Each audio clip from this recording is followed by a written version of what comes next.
Assalamu alaikum dear students, this is lecture 8.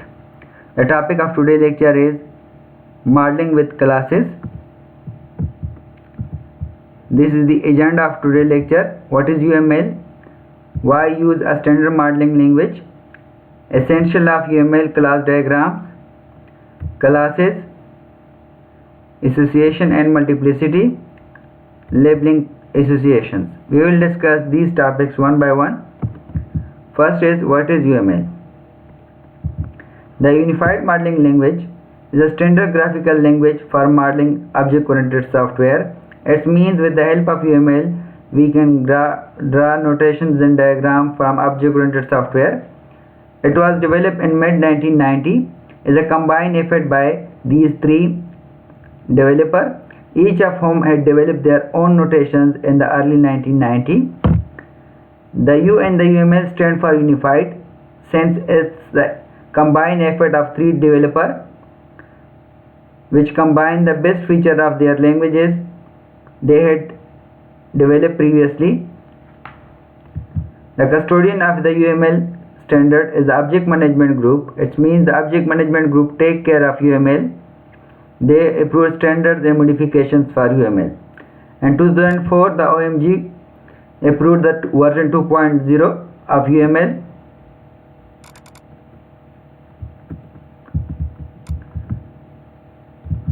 UML contains a variety of diagrams including class diagram, which describe classes and their relationship, interaction diagram, which show the behavior of systems in terms of how objects interact with each other, state and activity diagrams, which show how systems behave, component and deployment diagram, which show how various components of a system are arranged logically and physically. UML, however, is much more than just a set of notations for drawing diagrams. It has the following additional interesting features. It means that with the UML we can do much more than just drawing a diagram. The diagram you create with it are intended to be interconnected to form a unified model. It has a detailed semantics describing mathematically the meaning of many aspects of its notations. It has an extension mechanism which allows software engineers to represent concepts that are not part of the core UML.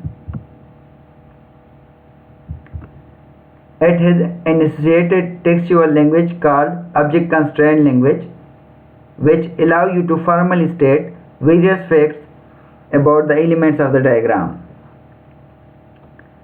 The objective of UML is to assist in software development.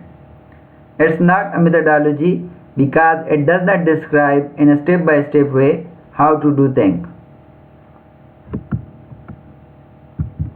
Why use a standard modeling language? Some developers have been successful at developing small software systems without the use of diagrams or other features of modeling languages. However, as their system becomes larger and larger, such developers have an increasing difficult time seeing the big picture and are liable to create poor design and take much longer in their work. Most systems are documented with the use of diagrams. These provide view of structure and functionality, which would be difficult to grasp by looking at code or textual description alone. In other words, diagrams provide abstractions. A model goes beyond a mere set of diagrams. A model captures an interrelated set of information about the systems. A diagram is simply one view of that information. Several diagrams can present the same information in slightly different ways, either with the different notations or with different level of details. If we can delete an element from the diagram, we can keep it in the model. But if we delete an element from the model, it would automatically disappear from all the diagrams of that model.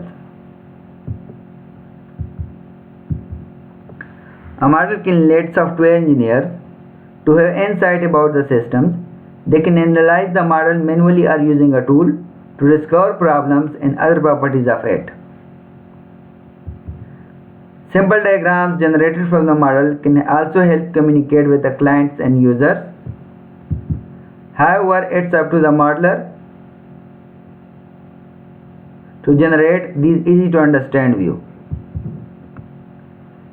Employing UML, a well-defined standard language, adds additional advantages. Since it's a standard notations, everybody who looks at the model will be able to interpret it in the same way. There is a wide variety of tools available to build UML models, and it will enable them to simulate, animate, to enable simulations, animations, and a generation of code of all or some parts of the systems. Class diagram describe the data found in the software systems. As we have learned, many of the classes in these diagrams corresponding to the things in the real world. For example, in airline reservation systems, there would be class such as flight, passenger, and airport. The main symbol of the class diagrams are classes, which represents the type of data themselves, associations, which allow how instance of class reference to the instance of the other class, attributes, which are simple data found in an instance,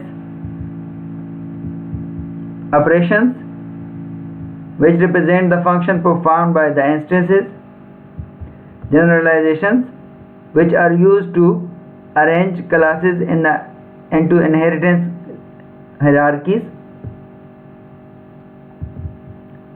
Classes. A class is represented by a box with the name of class inside it. The name should always be a singular and start with the capital letter. When you draw a class in the class diagram, you are saying that the system will contain a class by that name, and that when the system runs, instance of that class will be created.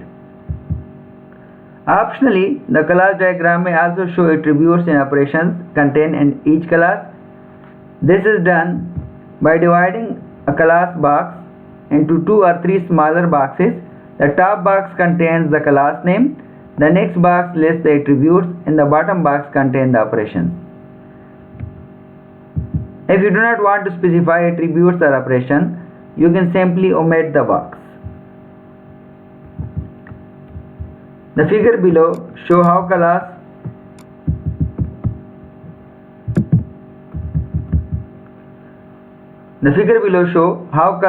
can be drawn at several different levels of details.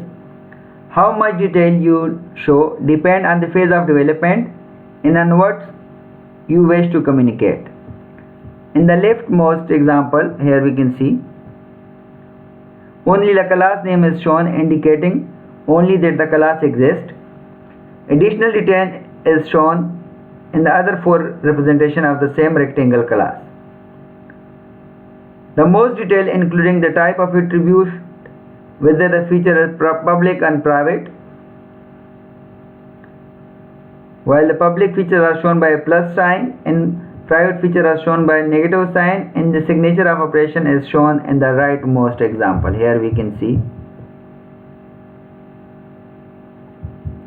In associations and multiplicity, an association is used how instances of 2 classes will relate to each other. Association is drawn as a line between the classes. Symbol indicating multiplicities are shown at each end of the associations. The multiplicity indicates how many instances of the class at this end of the associations can be linked to the instance of the class at other end of the associations. Figure below shows some example of the associations showing their multiplicity.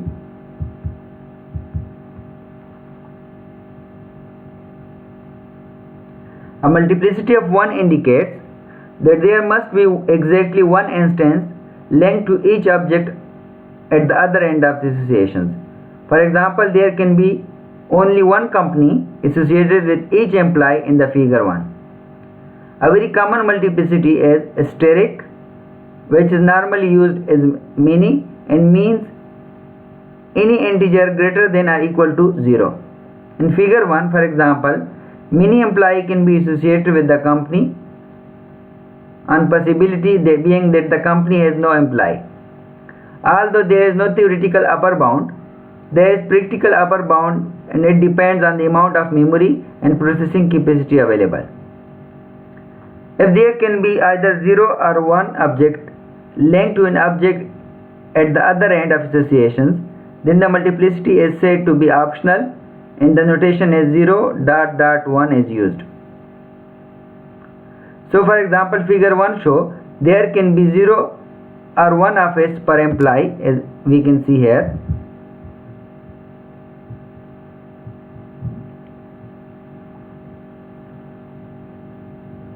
In other words, it's optional that an employee is assigned to an office. Some may work at home or in job that does not require an office. You can also specify the multiplicity to be an interval, which shown as a 2 dot between the lower and upper bound. The multiplicity can be specific positive integer, and you can also specify several multiplicity value or range separated by a comma.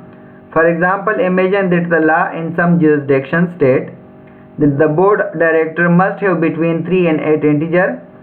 Furthermore, if the board finds itself with the insufficient members, then it can be automatically dissolved and new elections must be held.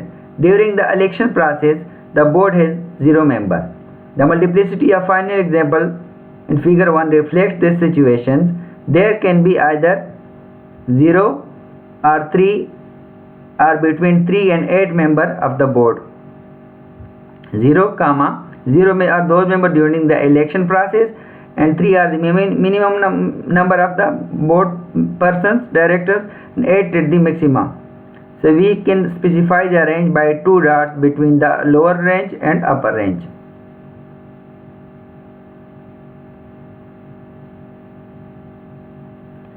If you do not specify the multiplicity of association end, then it is said to be undefined. We strongly recommend never leaving the multiplicity undefined, since much of the meaning of the class diagrams comes from the multiplicity. In some earlier version of UML, leaving the multiplicity blank means it should be interpreted as a 1 rather than undefined. You may see some older diagrams using this convention. Labeling associations. Each association can be labeled to make explicit the nature of associations. There are 2 types of label: association names and role name. Figure 2 show the same association as the figure 1 but with the label added. In association name should be verb or verb phrase and it is placed next to the middle of the associations. One class becomes the subject and other class becomes the object of the verb. For example, the association between the employee and the company is called work for. Here we can see it. You can read the association in one direction as an employee work for a company. The direction to read associations is normally obvious but can be clarified by showing a little arrow, a filled triangle next to the association name, as we can see here, to show the direction of associativity associations.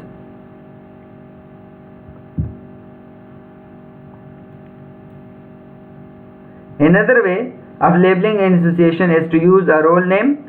Role name can be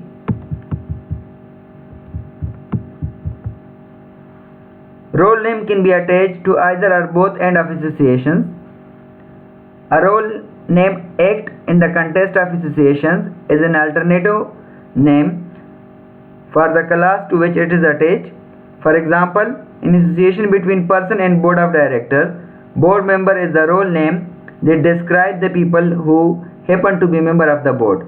You can read the association as is a board of directors is either 0 or 3 to 8 person is a board member. If you met both the association name and role name, then consider then association name is simply his by default. This is not very informative, but in some cases